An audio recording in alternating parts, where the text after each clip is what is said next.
Hello friend, welcome to our YouTube channel Geetang Shetty class. मैं सुनील कुमार। आज मैं नेक्स्ट मॉड्यूल स्टार्ट करने जा रहा हूँ जिसका नाम है programming and problem solving through Python language. और ये जो सब्जेक्ट है ये O level course and A level course दोनों में अवेलेबल है। तो हम इस सब्जेक्ट के बारे में आज इंट्रोडक्शन देखने वाले हैं। पाइथन लैंग्वेज, आखिर ये लैंग्वेज है क्या, प्रोग्रामिंग लैंग्वेज, और इसमें क्या क्या हम सीखेंगे और इसका क्या सिलेबस है, ये सभी कुछ आज हम इंट्रोडक्शन पार्ट देखने वाले हैं आज के इस वीडियो लेक्चर में। तो देखते हैं आज का एजेंडा क्या है। तो सबसे पहले हम सिलेबस को देखेंगे जो A level and O level दोनों कोर्स में सेम सिलेबस है, उसको हम आज देखने वाले हैं कि इसमें हमें क्या क्या पढ़ना है, कैसे पढ़ना है और कौन कौन से टॉपिक है, हम सभी को इसमें एक्सप्लोर करेंगे। फिर हम अपना टॉपिक स्टार्ट करेंगे पढ़ना। अगर सिलेबस हमारे पास रहता है तो हमें पढ़ना, क्या पढ़ना है, क्या कैसे पढ़ना है, ये सब कुछ हमें पता होता है। फिर उसके बाद हम समझेंगे कि लैंग्वेज क्या है, लैंग्वेज किसे कहते हैं, एंड प्रोग्रामिंग लैंग्वेज क्या है, इन दोनों में क्या डिफरेंस है और कैसे इसमें काम किया जाता है, ये सब हम इसमें सीखने वाले हैं, समझने वाले हैं। फिर इंटरप्रेटर एंड कंपाइलर क्या है, इसके बारे में हम समझेंगे। फिर उसके बाद हम समझने वाले हैं कि प्रोग्राम किसे कहते हैं। अगर आप इस चैनल पे नए हैं तो प्लीज़ हमारे चैनल को सब्सक्राइब करें एंड बेल आइकन प्रेस करें ताकि जब भी कोई नई वीडियो अपलोड हो तो नोटिफिकेशन सबसे पहले आपके पास पहुंचे। अगर आप हमारे सब्सक्राइबर फैमिली से हैं तो इस वीडियो को लाइक करें। तो हम स्टार्ट करते हैं आज का टॉपिक। सबसे पहले हम देखते हैं कि सिलेबस देखना है हमें। सिलेबस जो A level course and O level course दोनों के लिए सेम है, तो हम इसको यहाँ पे देखते हैं कि हम इसमें क्या क्या पढ़ने वाले हैं। तो हम सिलेबस ऑन करते हैं। यहाँ आप देखेंगे हमारा सिलेबस दिख रहा है। और ओ लेवल सिलेबस की मैं बात करूँ तो ओ लेवल सिलेबस में यहाँ पे आप देखेंगे M3R5 आपको दिख रहा है। टोटल यहाँ पे मैं मॉड्यूल बता दूँ तो यहाँ पे टोटल 6 मॉड्यूल है, जिसमें 4 जो आपको बुक पढ़ने हैं, जिसका theory part and practical part दोनों पढ़ना है। एंड जो 5th मॉड्यूल है उसमें प्रैक्टिकल होता है। 6 मॉड्यूल में प्रोजेक्ट है। ये 6 मॉड्यूल आपको इसमें पूरे 1 ईयर का कोर्स है, जिसमें ये 6 मॉड्यूल आपको कंप्लीट करने होते हैं, जिसमें 4 आपको बुक पढ़ने हैं और 5th नंबर जो है वो प्रैक्टिकल है। प्रैक्टिकल का आपको एग्ज़ाम देना होता है एंड 6th नंबर जो है वो प्रोजेक्ट है। तो इसमें हम already IT tools and network basics जो है इसका हमने वीडियो लेक्चर बना दिया है, कंप्लीट हो चुका है। ये आपको इसी चैनल पे प्लेलिस्ट में मिल जाएगा, वहाँ से आप इसको देख सकते हैं। पूरा हमने कंप्लीट कर लिया है और अभी वेब डिज़ाइनिंग एंड पब्लिशिंग का इसका चल रहा है, इसका ट्यूटोरियल सीरीज अभी चल रहा है। और आज हम स्टार्ट करने वाले हैं programming and problem solving through Python, जो कि मॉड्यूल 3 है। इसके बाद नेक्स्ट मॉड्यूल स्टार्ट होगा। तो हमने इसमें पढ़ना कितना है, जो लर्निंग आवर है यानी कि थ्योरी जो पढ़ना है वो है 48 आवर एंड प्रैक्टिकल आपको करना है 72 आवर। ओके, तो ये था यहाँ पे इंफॉर्मेशन, ब्रीफ इन्फो। अब हम इसके डेप्थ देखते हैं। अब हम पूरी कंप्लीट सिलेबस देखते हैं एक पार्टिकुलर मॉड्यूल में कि इसमें हमें क्या क्या पढ़ना है। तो यहाँ पे कुछ इंट्रोडक्शन दिया हुआ है। खैर, हमें मेन टॉपिक से मतलब है कि हम इसमें क्या क्या पढ़ने वाले हैं। तो यहाँ पे मॉड्यूल दिया हुआ है, इन सब का कितना आवर थ्योरी पार्ट है, कितना प्रैक्टिकल पार्ट है, कितना कितना आवर हमें पढ़ना है वो यहाँ पे दिया हुआ है। और इस चैप्टर में हमें क्या सीखना है, क्या पढ़ना है, वहाँ इसका ऑब्जेक्टिव दिया हुआ है। तो हम इसका डायरेक्ट देखते हैं टोटल इसमें कितने मॉड्यूल हैं। तो इसमें टोटल 9 मॉड्यूल हैं जो हमें पढ़ना है इसमें, यानी कि 9 चैप्टर हैं। इन सभी चैप्टर को हमें पढ़ना है बारी बारी से। और यहाँ पे आप देख सकते हैं कि हर टॉपिक से कितने नंबर का क्वेश्चन आने वाला है एग्जाम में, वो यहाँ पे आपको देखने को मिल जाएगा। तो इन सभी टॉपिक्स पे आपको ज़्यादा फोकस करना है। और हम नेक्स्ट देखते हैं। और यहाँ पे डेप्थ में यहाँ डिटेल सिलेबस दिया हुआ है। और देखते हैं जो कि फर्स्ट मॉड्यूल है जो कि बेसिक है, इंट्रोडक्शन टू प्रोग्रामिंग। प्रोग्रामिंग का इंट्रोडक्शन इसमें है कि इसमें कंप्यूटेशनल मॉडल क्या होता है, एल्गोरिदम, फ्लो चार्ट क्या है और लैंग्वेज क्या है। तो ये सब बेसिक एक इंट्रोडक्शन है प्रोग्रामिंग का। तो हम सबसे पहले फर्स्ट चैप्टर से स्टार्ट करेंगे। फिर सेकंड चैप्टर में हमें एल्गोरिदम एंड फ्लो चार्ट पे कुछ प्रॉब्लम सॉल्व करने हैं। तो उन सभी प्रॉब्लम को हम बारी बारी से सॉल्व करेंगे। देन नेक्स्ट जो मॉड्यूल है वो है इंट्रोडक्शन टू पाइथन, यानी कि थर्ड चैप्टर जो है वहाँ से हमारा प्रोग्रामिंग स्टार्ट होगा। यानी कि first chapter and second chapter में कुछ थ्योरेटिकल पार्ट है, कुछ डायग्राम वगैरह है, हम उन सबको समझेंगे और उसका प्रॉब्लम सॉल्व करेंगे, कैसे कैसे प्रॉब्लम आएंगे। देन जब थर्ड चैप्टर स्टार्ट होगा तब यहाँ से हमें प्रोग्रामिंग करना है, यानी कि यहाँ से प्रैक्टिकल आपका स्टार्ट होने वाला है। ओके, यानी कि हम यहाँ पे प्रोग्रामिंग करना सीखेंगे, यहाँ पे कुछ बेसिक इन्फॉर्मेशन और बेसिक्स बातें सीखेंगे। थर्ड चैप्टर से हम प्रोग्रामिंग करना स्टार्ट करेंगे।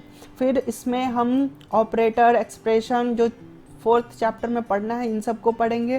फिर सिक्वेंशियल डेटा टाइप्स, यानी कि डेटा टाइप्स इसमें कौन कौन से यूज होते हैं इन सबको समझेंगे। सिक्स्थ चैप्टर में हमें फंक्शन पढ़ना है, फंक्शन कितने हैं इन सभी फंक्शन को हम पढ़ेंगे। एंड सेवन्थ जो चैप्टर है इसमें फाइल प्रोसेसिंग है। फाइल प्रोसेसिंग में क्या होता है, तो हम किसी भी डेटा को अपने हार्ड डिस्क में कैसे स्टोर करेंगे। सॉफ्टवेयर जब बन जाएगा तो सॉफ्टवेयर बनने के बाद हम अपने डेटा को हार्ड डिस्क में स्टोर करें, फिर बाद में जब हम सॉफ्टवेयर स्टार्ट करें तो फिर डेटा को अपने सॉफ्टवेयर में रीलोड कैसे करना है, रीओपन कैसे करना है, तो ये सारी टेक्निक्स हम इसमें सीखने वाले हैं। फिर जो 8th चैप्टर है इसमें है स्कोप एंड मॉड्यूल्स, तो फिर इसको समझेंगे। फिर लास्ट में जो हमारा 9th है नमपाई है, ये नमपाई एक लाइब्रेरी फाइल है, तो हम इन सभी को समझने वाले हैं। फिलहाल तो यहाँ हमने इंट्रोडक्शन देख लिया, सिलेबस काम की, हमने इसमें क्या क्या पढ़ना है और यहाँ पे ये ख़त्म होता है, नेक्स्ट मॉड्यूल स्टार्ट हो जाएगा। तो ये यहाँ हमने डेप्थ देख लिया है।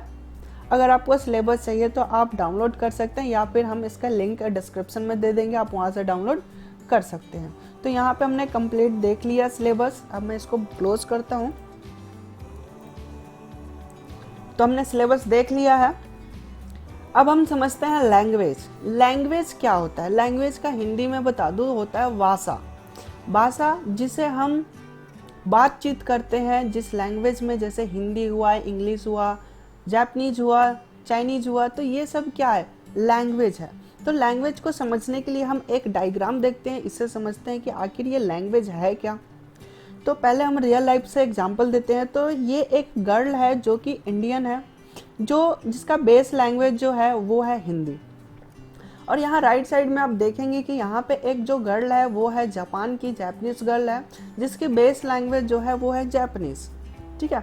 अब क्या है कि ये दोनों एक दूसरे से बात करना चाहते हैं या फिर कहीं मीटिंग में बैठे हुए हैं, एक दूसरे से कुछ बात करना चाहते हैं। तो सबसे बड़ी जो क्वेश्चन है वो है कि ये एक दूसरे से कम्युनिकेट कैसे करें।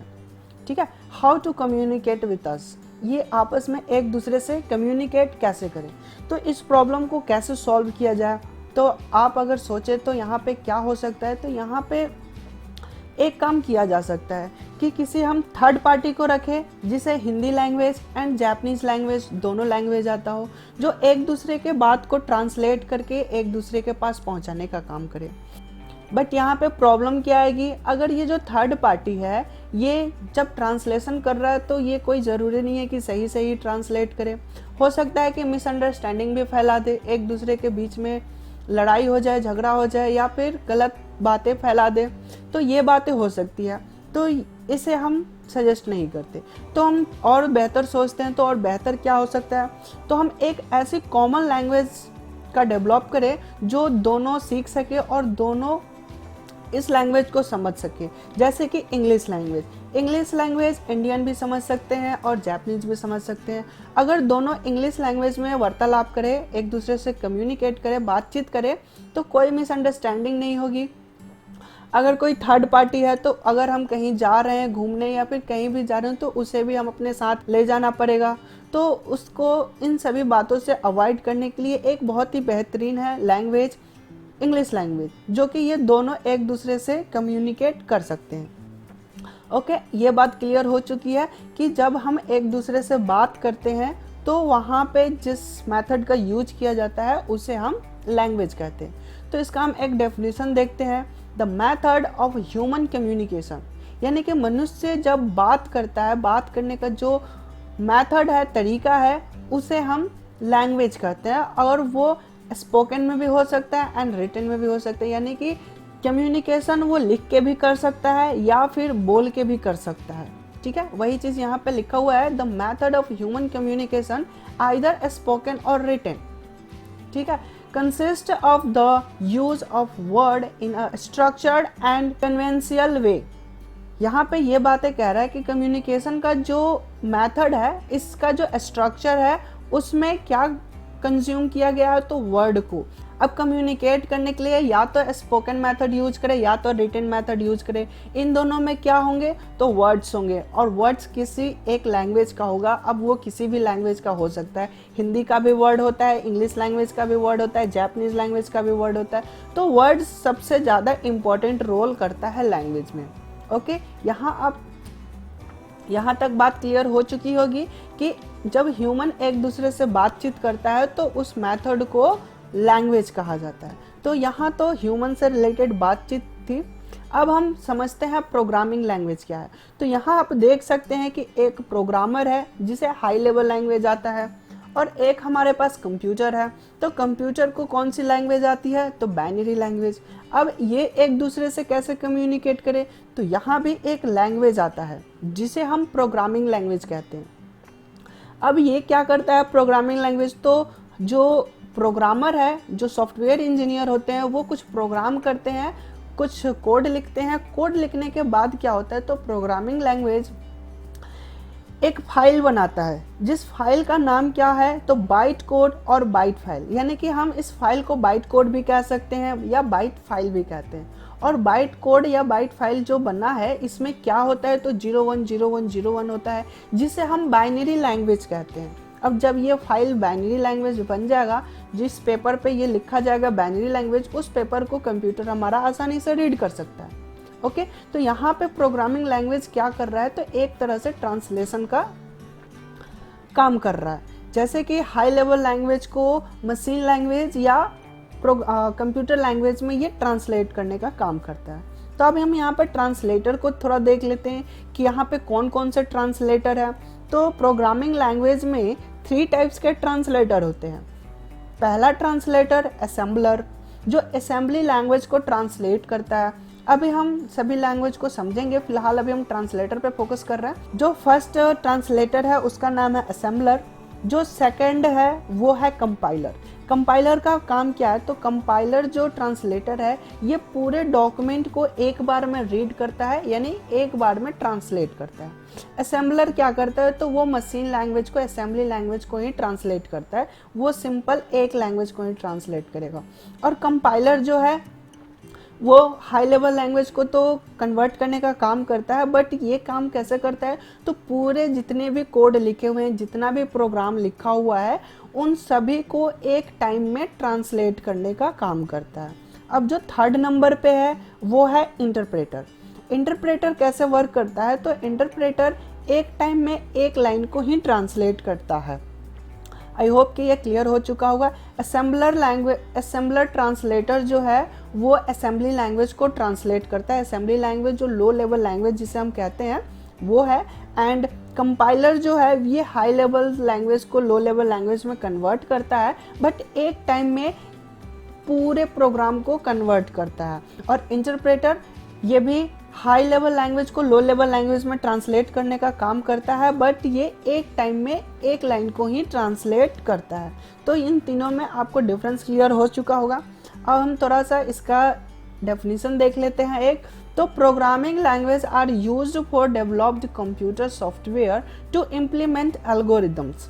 यहाँ पे कह रहा है कि प्रोग्रामिंग लैंग्वेज का हम यूज क्यों करते हैं, तो कंप्यूटर का सॉफ्टवेयर डेवलप करने के लिए, ठीक है। और इस कोड में क्या क्या इम्प्लीमेंट किया जाता है, तो बहुत सारे एल्गोरिदम को इम्प्लीमेंट किया जाता है। जैसे कि हमें छोटे छोटे प्रोग्राम है तो उसको कैसे सॉल्व करना है, किसी भी प्रोग्राम को सॉल्व करने का जो टेक्निक होता है, जो तरीका होता है, उसे हम एल्गोरिदम कहते हैं। तो बहुत सारे एल्गोरिदम के कलेक्शन को, बहुत सारे प्रोग्राम के कलेक्शन को हम सॉफ्टवेयर कहते हैं। तो प्रोग्रामिंग लैंग्वेज का बेसिकली यूज क्या है, तो कंप्यूटर सॉफ्टवेयर डेवलप करने के लिए। यहाँ तक क्लियर हो चुका होगा।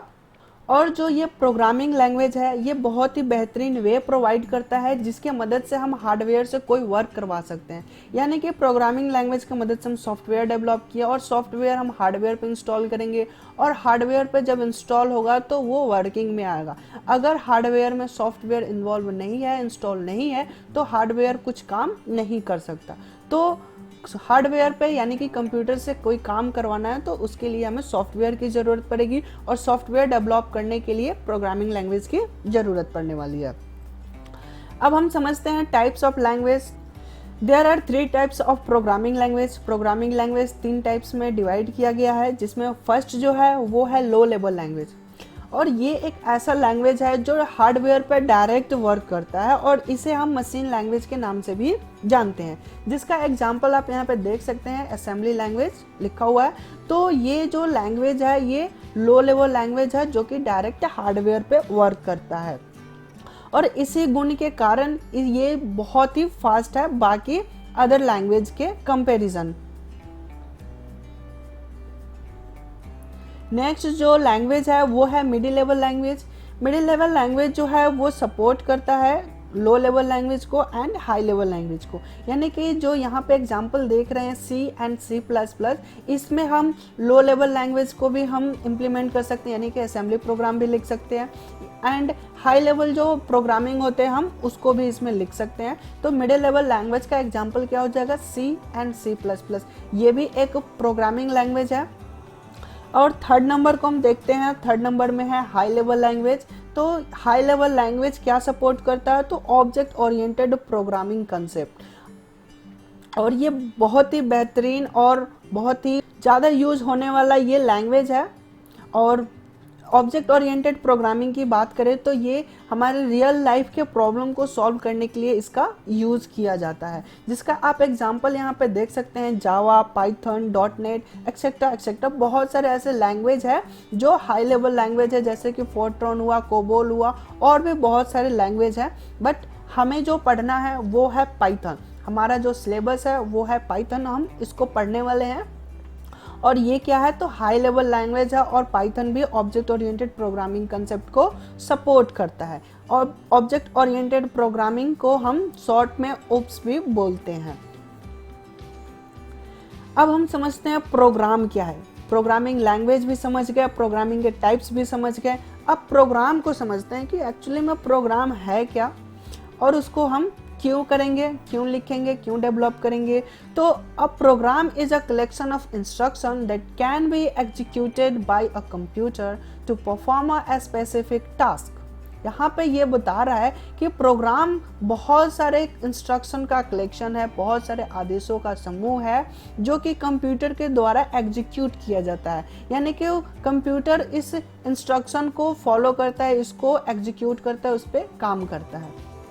और ये जो प्रोग्राम होता है किसी स्पेसिफिक टास्क पे होता है, यानी कि कोई एक स्पेशल काम हो। जैसे कि कैलकुलेटर की बात करें तो कैलकुलेटर एक ऐसा सॉफ्टवेयर है जिसमें हम कैलकुलेशन ही कर सकते हैं, जोड़ घटाव गुना भाग, जो भी मैथमेटिकल काम है वो सभी हम कर सकते हैं।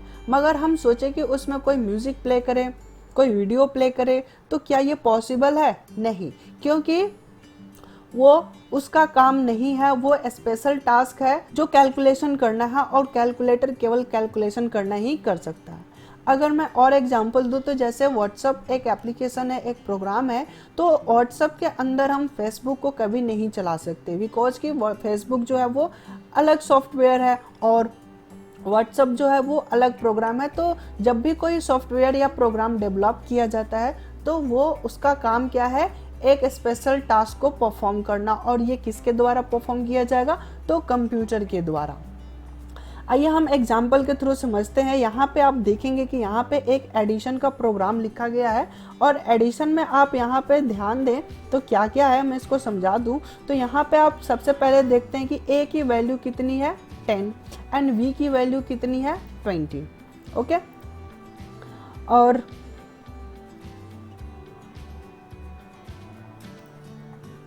यहाँ हमने क्या किया कि जो नेक्स्ट लाइन लिखा हुआ है, नेक्स्ट लाइन में है कि जो सम की वैल्यू है, सम की वैल्यू में हमने क्या रख दिया, a प्लस बी। यानी कि a की वैल्यू कितनी थी 10, b की वैल्यू कितनी है 20 और a प्लस बी।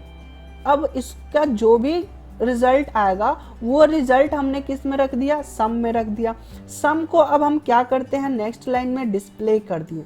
ठीक है, तो डिस्प्ले किसको कर रहे हैं, सम को, ना हम ए को डिस्प्ले करें और ना ही बी को डिस्प्ले करें, डिस्प्ले किसको कर रहे हैं, तो सम को। अब सम में जो भी वैल्यू पड़ी होगी वो यहाँ पे डिस्प्ले हुआ, तो रिजल्ट क्या आएगा, 30। क्यों, क्योंकि सम में क्या आ रहा है, तो a प्लस बी, 10 प्लस 20 कितना हो गया, 30 हो गया, तो वो सम में आ चुका है और सम यहाँ पे मॉनिटर पे डिस्प्ले कर देगा। ओके, तो ये जो टास्क है यहाँ पे कितने इंस्ट्रक्शन दिया गया है, यहाँ पे a में 10 रखना है, b की वैल्यू 20 रखना है, यहाँ पे 2 इंस्ट्रक्शन, फिर a प्लस बी को कलेक्ट करके यानी कि एडिशन करके फिर हम सम की वैल्यू में सम में रखेंगे।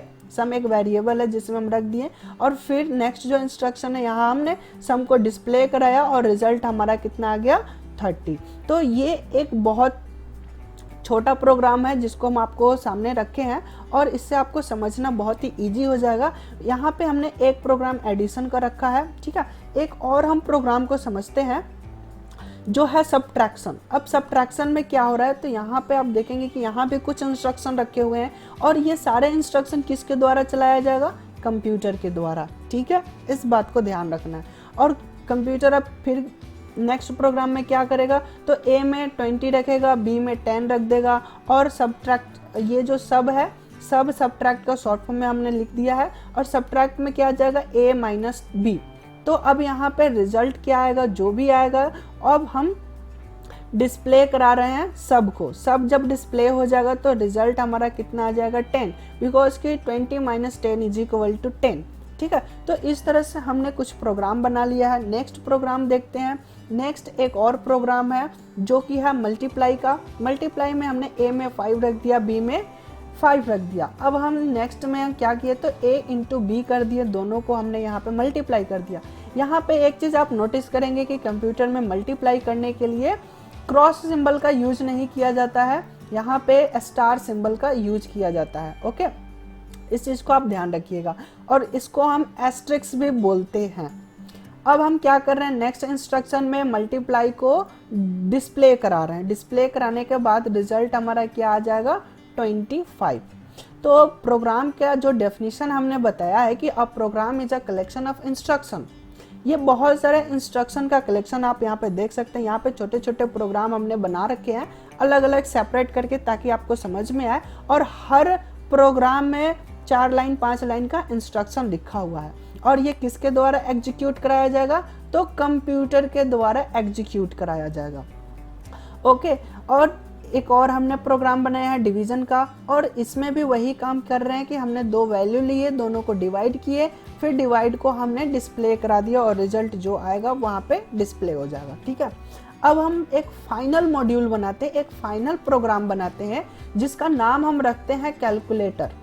ठीक है, और कैलकुलेटर जो बना हुआ है इसको हम सॉफ्टवेयर कहेंगे। क्यों सॉफ्टवेयर कहेंगे, क्योंकि यहाँ पे हमने एडिशन का भी प्रोग्राम रखा है, सबट्रैक्शन का प्रोग्राम रखा है, मल्टीप्लिकेशन का प्रोग्राम रखा है एंड डिवीजन का प्रोग्राम रखा है। हमने जो 4 छोटे छोटे प्रोग्राम बनाए थे, इन छोटे छोटे प्रोग्राम को हम एक प्रोग्राम में कंबाइन कर दिए। ठीक है, और कंबाइन करने के बाद अब ये एक कैलकुलेटर का रूप ले लिया है। अब हम एडिशन का भी काम कर सकते हैं, सबट्रैक्शन का भी काम कर सकते हैं, मल्टीप्लिकेशन भी कर सकते हैं एंड डिवीजन भी कर सकते हैं। अब ये कंप्लीट एक सॉफ्टवेयर बन चुका है। तो यहाँ पे सॉफ्टवेयर का भी डेफिनेशन क्लियर हो रहा है कि collection of many programs is called software.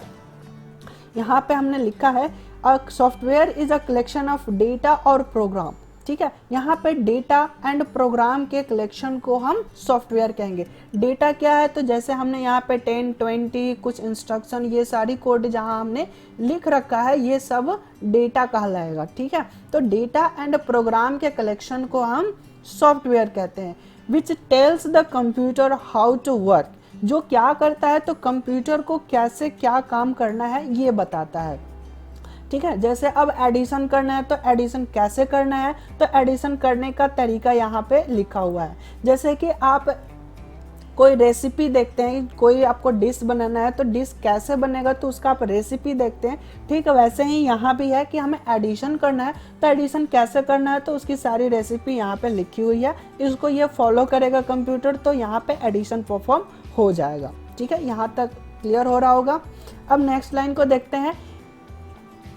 It is opposite of hardware which we can not see and touch. ये हार्डवेयर का ऑपोजिट होता है जिसे हम ना देख सकते हैं और ना ही छू सकते हैं। जैसे कीबोर्ड, माउस, मॉनिटर की बात करें तो ये एक फिजिकल पार्ट है जिसे हम देख भी सकते हैं और छू भी सकते हैं, बट सॉफ्टवेयर को हम नहीं देख सकते हैं और ना ही छू सकते हैं, बिकॉज कि ये ऑपोजिट है हार्डवेयर की। ये हार्डवेयर के अंदर इंस्टॉल हो जाएगा तो हम उस चीज़ को देख ही नहीं सकते। जैसे कि हम एक एग्जांपल से सबको समझाते हैं कि जैसे कोई लाइट जल रहा है, बल्ब जल रहा है, तो उसके अंदर जब तक इलेक्ट्रिसिटी नहीं आएगी तब तक वो बल्ब जलेगा ही नहीं, यानी कि कहीं ना कहीं इलेक्ट्रिसिटी वो पहुंच रहा है तभी वो लाइट जल रहा है। तो क्या हमने इलेक्ट्रिसिटी को कभी देखा है? नहीं। तो इलेक्ट्रिसिटी वहाँ पे सॉफ्टवेयर हो गया और बल्ब जो है वो है हार्डवेयर। एक और एग्जांपल देते हैं जो हमारे ह्यूमन बॉडी से रिलेटेड है, यानी कि हम बोल रहे हैं और आप सुन रहे हैं, यानी कि हमारे अंदर जो प्राण है वो अभी है, यानी हम जीवित हैं। अगर हमारे अंदर, शरीर के अंदर से प्राण निकल जाए, हम डेथ हो जाए, डेथ बॉडी हो जाए, तो ना वो बोल सकता है, ना वो सुन सकता है, ना कोई चल सकता है, कुछ नहीं होगा, वो डेथ बॉडी हो गया। तो इस तरीके से आप समझ सकते हैं कि हार्डवेयर जो फिजिकल पार्ट है ठीक उसका ऑपोजिट है, बिकॉज कि हार्डवेयर के अंदर वो सॉफ्टवेयर इम्प्लीमेंट किया जाता है। ओके, तो यहाँ हमने प्रोग्राम को समझ लिया और ये क्यों ज़रूरी है इसे भी हमने समझ लिया, क्योंकि हमें कंप्यूटर से कोई भी वर्क कराना है तो उसके लिए हमें सॉफ्टवेयर की ज़रूरत पड़ेगी, और सॉफ्टवेयर बनाने के लिए हमें पहले छोटे छोटे प्रोग्राम बनाना पड़ेगा, मॉड्यूल बनाने पड़ेंगे, और मॉड्यूल बनाने के बाद हम एक जगह उसको कंबाइन करेंगे। कंबाइन बनने के बाद वो एक सॉफ्टवेयर का रूप ले लेता है। तो हमने इस वीडियो लेक्चर में क्या क्या सीखा, तो सबसे पहले हमने सिलेबस को देखा। सिलेबस देखने के बाद हम लैंग्वेज को समझे, लैंग्वेज जिससे हम बातचीत करते हैं, जैसे हम आपकी बात को समझ सके, आप हमारी बात को समझ सके। फिर उसी तरह एक प्रोग्रामिंग लैंग्वेज को भी समझे। प्रोग्रामिंग लैंग्वेज जो कंप्यूटर और ह्यूमन के बीच की वार्तालाप होता है, यानी कि कंप्यूटर से हम कोई काम करवाना चाहते हैं तो हम उसको कोई इंस्ट्रक्शन देंगे, वो उस काम को फॉलो करेगा। नेक्स्ट हमने पढ़ा था interpreter and compiler and assembler. तो ये एक ट्रांसलेटर है जो कि हाई लेवल लैंग्वेज को लो लेवल लैंग्वेज में ट्रांसलेट करने का काम करता है। और फिर लास्ट में हमने प्रोग्राम को देखा था, what is program and software, इसके डेफिनेशन भी हमने देख लिया है। अगर ये वीडियो आपको पसंद आई हो तो इसे लाइक करें एंड अपने दोस्तों के साथ इसे शेयर करें, और हो सके तो आप इसे अपने सोशल मीडिया पे भी शेयर करें, जैसे कि फेसबुक हुआ, व्हाट्सएप ग्रुप हुआ, तो वहाँ पे भी आप इसे शेयर करें ताकि और भी ज़्यादा लोग इसे देख सके और अपनी लैंग्वेज इम्प्रूव कर सके, पाइथन लैंग्वेज सीख सके, स्किल डेवलप कर सके और अपना कैरियर अच्छा सेट कर सके। अगर आप हमारे YouTube चैनल पर नए हैं तो प्लीज़ हमारे चैनल को सब्सक्राइब करें एंड बेल आइकन प्रेस करें ताकि जब भी कोई नई वीडियो अपलोड हो तो नोटिफिकेशन सबसे पहले आपके पास पहुंचे। और यहाँ पे हमारा वेबसाइट का लिंक दिया हुआ है, आप यहाँ से हमारे वेबसाइट पे भी जा सकते हैं और वहाँ और भी बहुत सारी इन्फॉर्मेशन आपको मिल जाएगी। आपको बहुत सारे कोर्स एक जगह मिल जाएंगे, आपको ढूंढने में कोई तकलीफ नहीं होगी, वहाँ पे सब कुछ अरेंज वे में मिल जाएगा। तो हमारे वेबसाइट को भी आप विजिट कर सकते हैं। Thanks for watching this video.